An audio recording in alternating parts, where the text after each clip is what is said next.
আজ আমরা খবর বাংলার তরফে চলে এসেছি শান্তিপুর পৌরসভার 5 নম্বর ওয়ার্ডে। সেখানে কতটা উন্নতি হয়েছে এবং সাধারণ মানুষ তাদের উন্নয়নে কতটা খুশি, কি বলছে সাধারণ মানুষ, চলুন দেখি আজ। 26-এর নির্বাচন আছে, তো কতটা রাস্তা, পানীয় জল, লাইট ব্যবস্থা থেকে শুরু করে সব কাজ কি ঠিকঠাক হয়েছে? ঠিকঠাক হয়েছে, আর কিছু সামান্য বাকি আছে। আজকে আমাদের ধরতে গেলে আজ 25-30 বছর ধরে বিগত যা কাউন্সিলর ছিল কোনোটাই আমরা তাদের কাছে কোনো কিছুই পাইনি। একটা রাস্তা করলেও সেই একটা গলির একটা রাস্তা রয়েছে, আর 20 বছর 25 বছর ধরে কোনো রাস্তা হয়নি। আজকে আমাদের মানে উন্নয়ন কাণ্ডারি বলতে গেলে সেটা প্রভাত বিশ্বাস 5 নম্বর ওয়ার্ডের। উনি যেভাবে আমাদের উন্নয়ন করছে 5 নম্বর ওয়ার্ডে, তার তুলনা নেই। এই 5 নম্বর ওয়ার্ডে ঘরে ঘরে উনি যেভাবে উন্নয়ন করছে সেটা সাধারণ মানুষ বলবে। কি বলবো, উনার আশায় আমরা আরও আছি। উনি এখনো 2 বছর ধরে 2 বছর আছে এখনো। বিগত 10-15 বছর যা কাজ হয়নি, প্রভাতবাবু আসার পর থেকে আমার চোখের কাজগুলো যেগুলো দেখছি খুবই ভালো লাগছে। আমি সাধারণ নাগরিক হিসাবে বলছি, কিন্তু এই যে কাজ হচ্ছে, এক একজন প্রতিবাদ করছে, বলছে, তাদেরও সংশোধন করতে হবে। একটা লোক 10 বছর পিছিয়ে থাকার কাজগুলো যে এখন হাত বাড়িয়ে করছে, এর জন্য অশেষ অশেষ ধন্যবাদ। পার্টিগত হিসাবে আমি সেটা বলতে যাচ্ছি না, তৃণমূলকে অশেষ ধন্যবাদ।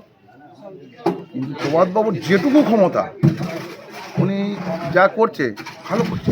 আপনার এলাকায় লাইট থেকে শুরু করে পানীয় জলের কি কোনো সমস্যা রয়েছে? না না না না, পানীয় জলের সমস্যাটা প্রথমে হয়েছিল, তারপরে যখন অঢেল ব্যবস্থা করেছে, যে বাড়িতে দুটো ছেলেকেই দিয়েছে, যে বাড়িতে একটা ছেলে কি আর একটা প্রয়োজন সেখানে দুটো দিয়েছে, এটুকু দেখেছে। এমনকি বর্ষার সময় ট্রিপল পর্যন্তও দিয়েছে। আমার ওয়ার্ডে মানে 5 নম্বর ওয়ার্ড সব থেকে পিছিয়ে পড়া ওয়ার্ড ছিল। আমি কাউন্সিলর হওয়ার পর থেকে আমাদের সম্মানীয় পৌরপতি সুব্রত ঘোষের সহযোগিতায় এবং আমাদের জননেত্রী মমতা বন্দ্যোপাধ্যায়ের যে জনকল্যাণমুখী বা যে কর্মযজ্ঞ চলছে, উন্নয়নযোগ্য চলছে, তার মাধ্যমে আমি অনেক কটা রাস্তাই করেছি। বিশেষ করে আমাদের আপনারা দেখেছেন লোকটান মন্দিরের পাশ দিয়ে যে রাস্তাটা, ওটা প্রায় 30 বছরের মানুষের চাহিদা ছিল, 30-40 বছরের সুদীর্ঘ রাস্তা। সেই রাস্তাটা আমরা ইতিমধ্যে পাকা রাস্তা কমপ্লিট করেছি। এর পাশাপাশি আমরা বেশ কয়েকটা পিজির রাস্তা, মানে আমাদের ওয়ার্ডের অন্তত 40 থেকে 50টা এখনও রাস্তা বাকি ছিল, তার মধ্যে আমরা গোটা 30 রাস্তা আমরা ইতিমধ্যে আমরা কমপ্লিট করতে পেরেছি। আগামী দিনে আমাদের মাননীয় মুখ্যমন্ত্রী তার যে উন্নয়নযোগ্য চলছে, সেই সঙ্গে সঙ্গে আমাদের শান্তিপুর পৌরসভা এগিয়ে আমাদের পৌরপতির হাত ধরে আমরা অসমাপ্ত কাজগুলো আগামী দিনে শেষ করার চেষ্টা করি। 5 নম্বর ওয়ার্ডের সকলের সঙ্গে কথা বললাম, যথেষ্টই উন্নতি হয়েছে এবং রীতিমতো এখন কিন্তু রাস্তার কাজ চলছে।